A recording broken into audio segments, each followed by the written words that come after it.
Namaskaram girls. Yesterday's class, the previous class we learned what is development, isn't it? The economic of development, economies of development and planning lesson. We learned how planning is important and what is the meaning for development and underdevelopment countries. And also we learned the approaches of economic development, that is traditional approach and the new welfare approach. And also about the World Development Report. There are three income groups: low income countries, middle income countries, and high income countries we studied, isn't it? $906 less than, they are called low income countries. Between 906 to $11,115 is called middle income. So 11,115 and above is called, 16 and above is called high income group. We learn based on the World Development Report, isn't it? And then we study what is the difference between economic growth and economic development.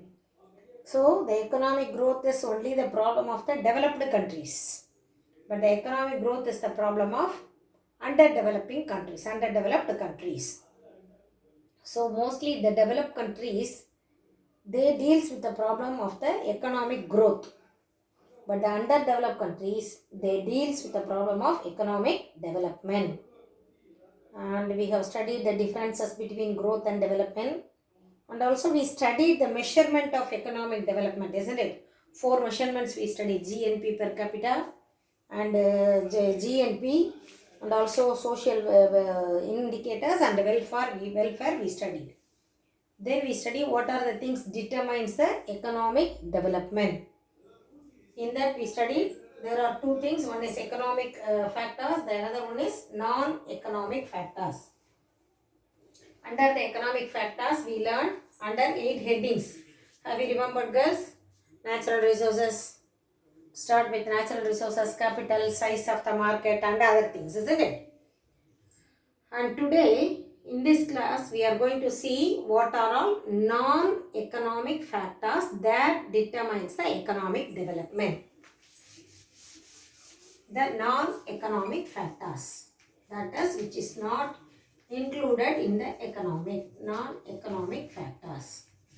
Under this heading, we have 9 non-economic factors. The first one is human resource.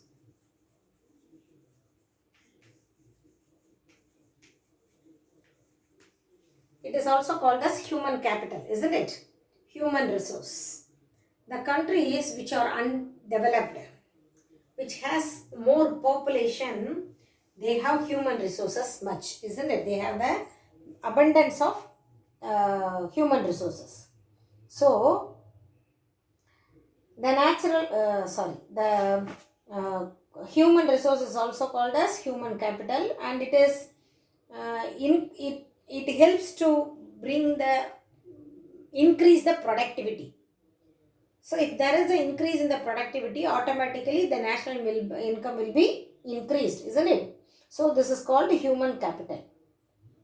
So there is a relationship between the human development and the economic growth. What is the relation? If a man is healthy, or if he is educated or skilled labor, he is considered to be the productive asset. He is considered to be capital, isn't it? If a person or if a citizen is powered, skilled, he is able to do all the work, both physical and mental, intellectual. That also we studied, isn't it? So that is human power. So this is if he is educated and skilled, he can improve the productivity of the country. So by increasing the knowledge and the skills and the productivity capacity of the people, the human capital process also increased, isn't it? I already told human resources is considered to be human capital. We cannot say them as resources, it is human capital. They can do anything. So, the expenditure on health, education, social service, everything is included in the human capital, isn't it? If he is skilled, if he is able to do all the work, if he is an efficient person, if he is knowledgeable person, he can increase the productivity. By increasing the productivity, we will increase the income. So, he will help to bring the economic growth in a country. So, he is one of the reasons for the economic growth in a country. For example, the people in the Japan, China. I don't know whether you know the sayings of Vivekananda. Vivekananda wondered, surprised, amazed while he saw the Chinese, because they never get tired. They always work. China, it has abundance of human resources because it is the most populous country in the world, isn't it? So, it has abundance human resources. If the abundant resources is used in a protective manner, is used for production, for goods and services, for the production of goods and services, then the particular people, human being is bring the economic growth to the country. Do you understand, girls? சீன மக்களினுடைய அயராது உழைப்பை கண்டு நான் ஆச்சரியப்படுகிறேன்னு விவேகானந்தர் சொல்லியிருக்கார். Because they always work. And the second one is technical know-how.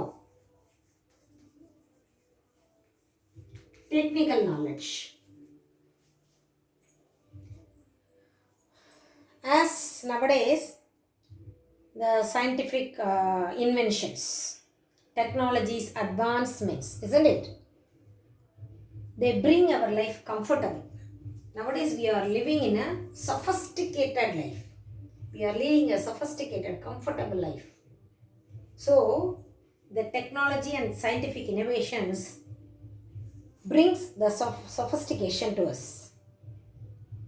Then, the innovations is, if it goes on continuously, it leads to productivity, isn't it? For example, as I said in the previous traditional method, they used only the manual power. But nowadays they are using the technology, the machineries they are doing. So within a short period of time, they are producing number of goods comparing with manual production, isn't it? So the steady increase in the innovations will increase the productivity of the country. And also,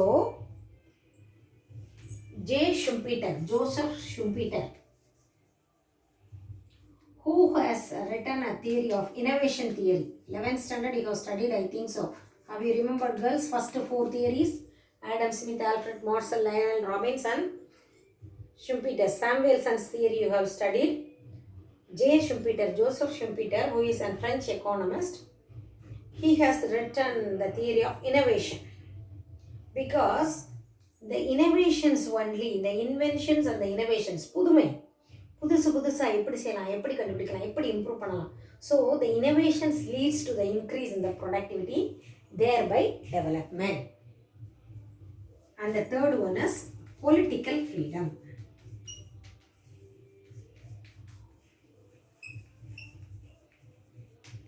Third one is political freedom.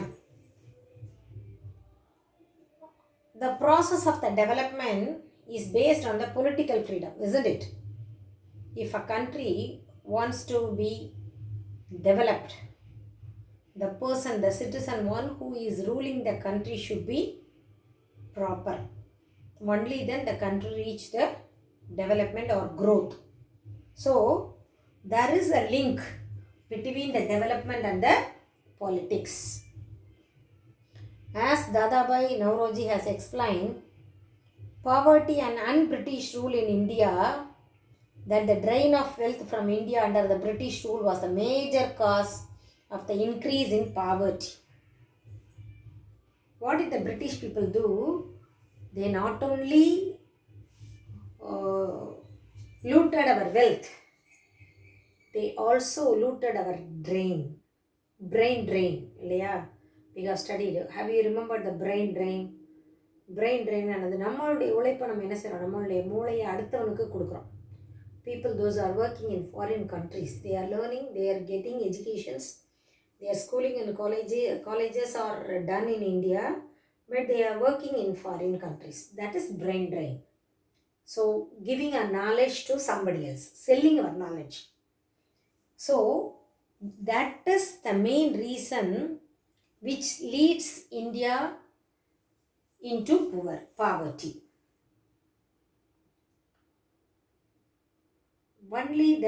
Only because of that only India is considered to be underdeveloped country, because so many people, if you consider US, almost 30 to 40% of people working in IT industries are Indians. They know how to extract the work from us. They are paying. So the salary attracts the Indian youth. So they are selling their knowledge to the foreign countries. So this political freedom also leads for economic development. If there is a rule given by the India, no one should go to foreign countries. They should not do their service in foreign countries. If there is a rule in India like that, India will become developed country, isn't it? So that is political freedom. And then social organization. People should know, sorry girls,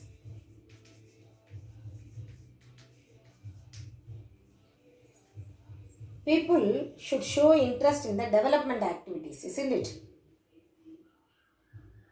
They should know the government is doing good for all the people. Only then the people, they will participate in the development programs, isn't it? If a particular society or a particular community is getting only the benefits from the government, all the other people, they will not participate. So the mass participants will be happened only if the fruits or the benefits will be get by all the people equally. They will participate in the productive process, isn't it? Then we will get development. And if there is a fault in that social organization, then the people, they do not participate in the productive process. So this is called crony capitalism. So as I said, the fruits, the benefits will be distributed to all the people. Only then mass number of people will participate in the productive process. If a particular community, if a particular group of people only benefited by that, means the remaining people, they will not participate. So that is called crony capitalism. And the fifth one is corruption-free administration. The countries like India, it's a what we can say, it's a ban, isn't it? அது நமக்கு ஒரு சாபம். corruption free administration. We cannot expect that. Only the people, they have to do, they should know that they should not do anything wrong. They should not collect a bribe. They should not demand for doing their work. If you go for an office, in a government office, for each and every process, not all the people, few people, they are expecting something, they are demanding something, isn't it? So, the corruption is considered to be the fault, negative factor, isn't it? The countries root out corruption in their administrative and the chronic capitalism, and the traders will continue to exploit the natural resources, isn't it? If there is no control at all, there should be a control over this chronic capitalism and also the corruption. Unless until the natural resources will be exploited. Manal kollai, kelipadirukkiyada? Nowadays it's happening, isn't it? They are carrying the sand from the riverbeds.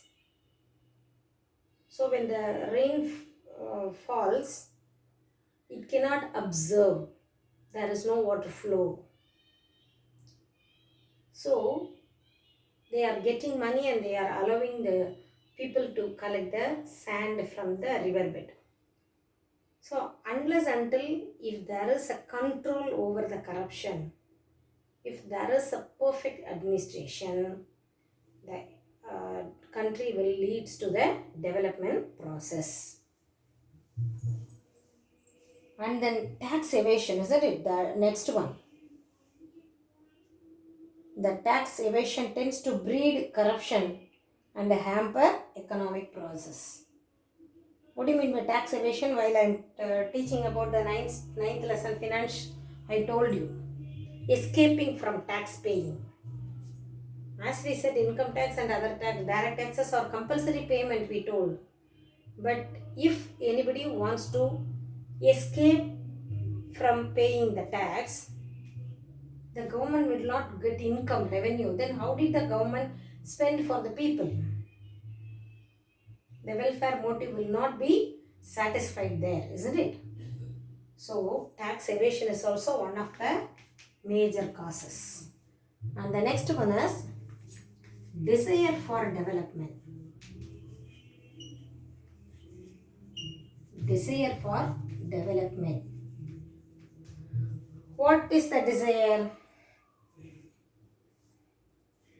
The people, they should know that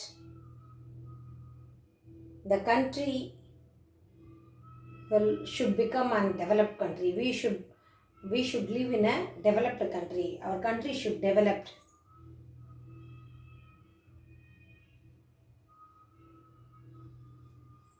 Why? Because people in the below poverty line or in the poverty line, they thought that the poverty is their fate. What do you mean by fate? Fate, destiny. விதின்னு சொல்கிறாங்கண்ணா. நான் இப்படி ஏழையாகவே இருக்கணுங்கிறது என் தலையெழுத்து அப்படின்னு சொல்லிட்டு they are not doing any productive measures. They are not taking any step to move forward. Lot of opportunities are available in the country. But the poor people, the mass number of poor people, they thought that poverty is their destiny or fate. And they are not taking even a single step to enrich them or to bring them up from the poverty. If they decide themselves, then the country will develop. So they should have the desire. The people, those who are living in the poverty line or below poverty line, they should have the desire to develop themselves. If each and every one of the citizen is developed, automatically the country will be developed. So the people, the psychological, isn't it? That is a subjective matter, psychological. The people, they should have that desire. And seventh, moral, ethical and social values.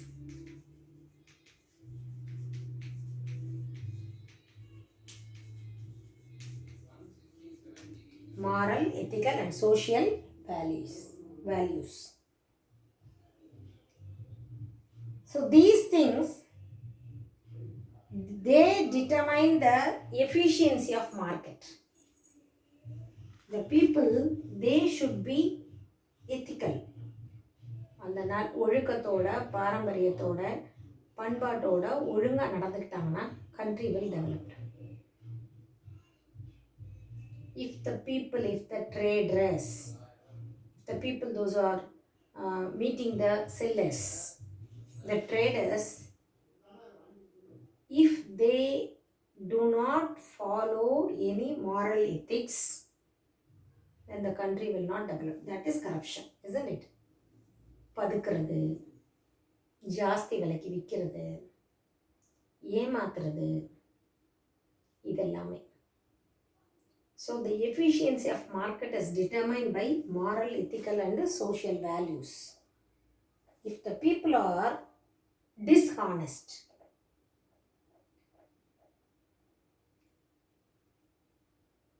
the country market will not function, isn't it? They should do the work fair. If they are unjust or injustice, acting with injustice, then the country will not be developed. So people should have the values. And casino capitalism.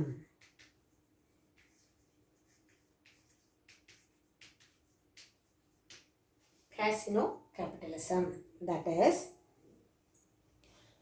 people, if they are ready to spend much amount for recreation, for entertainment, they do not have the idea to save some money. That is called casino capitalism. There should be no saving. If there is no saving, there should be no investment. If there is no investment, there should be no employment, no productivity, isn't it? If the people in the country all are desired to spend all the money, whatever they are earning, then there should be no capital formation. That is called casino capitalism. And some of the people, they are spending for illegal activities, even drinking liquor, smoking cigarettes and other things lavishly. They are spending money without conscience, lavishly, தாராளமா ஊதாரித்தனமான்னு சொல்றோம்ல. So if they spend the money in that manner, there should be no capital formation. And the next one is patrimonial capitalism.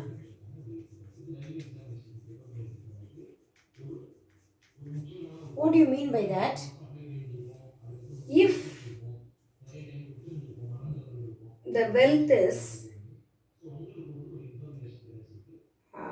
given by their forefathers, or if they are getting the wealth by inheritance, they will not bother about the money. They do not know what is money, what is the value of money. That is, இப்போ பரம்பரையாக பணக்காரங்களாக இருக்கிறாங்களா மையன், அவங்களுக்கு வந்து சொல்லுவாங்கள்ல, 7 தலைமுறைக்கு உட்காந்து சாப்பிட்ற அளவுக்கு சொத்து இருக்குது, 5 தலைமுறைக்கு உட்காந்து சாப்பிட்றதுக்கு சொத்து இருக்குது, ஏன் வேலைக்கு போகணும், why should we அப்படிங்கிற கான்செப்ட் வரும்போது, they do not do any productive measures, இல்லையா? அவங்க எந்த ஒரு தொழிலும் செய்ய மாட்டாங்க. அந்த தொழில் செய்கிறதுனால லாபம் எதுவும் வராது, ஏன்னா தேவையில்லை. they don't want to earn money because they have, their forefathers have saved for him. So அந்த மாதிரி வரும்போது there should be no productive activity in the country. அப்படி இல்லாமல் இருந்துச்சுன்னா there should be economic development. So, they do not know the value of assets. So, productive will be less in the patrimonial capitalism. இதில் ஊதாரித்தனமாக செலவழிக்கிறது, இதில் வந்து யாரோ நம்மளுக்கு சம்பாதிச்சு வச்சுருக்காங்க, why should I work அப்படிங்கிற கான்செப்ட் இருந்துச்சுன்னா the country will not be go for development. Do you understand, girls? So these are the 9 factors that determines the economic development. In the next video we will see the vicious circle of poverty.